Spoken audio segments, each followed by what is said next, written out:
तो हेलो दोस्तों, हमारे चैनल में सभी का स्वागत है दोस्तों। उम्मीद करते हैं सब अच्छा होंगे, स्वस्थ होंगे, मस्त होंगे, अपने अपने काम में व्यस्त होंगे। दोस्तों आज पंचमी है, तो पंचमी की बहुत बहुत शुभकामनाएं और बहुत बहुत दिल से धन्यवाद करते हैं। दिखा रहे हैं आज हमारे घर क्या बना है, क्या नहीं बना है। दोस्तों आप सबको दिखा रहे हैं। ये दोस्तों गुलगुला है, गुलगुला।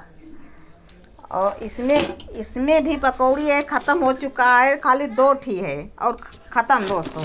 और हमारी बेटी इधर देख लीजिए, खा रही हा ही तरह या गोझिया गोझिया बनाए हैं और अच्छा भी लगता है खाने में दोस्तों। दोस्तों देख लीजिए, खीर बनाए हैं। अब खीर ख़त्म हो चुका है, थोड़ा से है। कौन कौन लोग खाते हैं, कौन कौन लोग नहीं खाते हैं, तो ज़रूर कमेंट करके ज़रूर बताइएगा। बहुत सारा लोग नहीं खाते हैं, जिससे दूध खीर नहीं खाते हैं, तो कमेंट करके ज़रूर बताइएगा कौन कौन खाते हैं, नहीं खाते हैं, तब भी बताइएगा दोस्तों।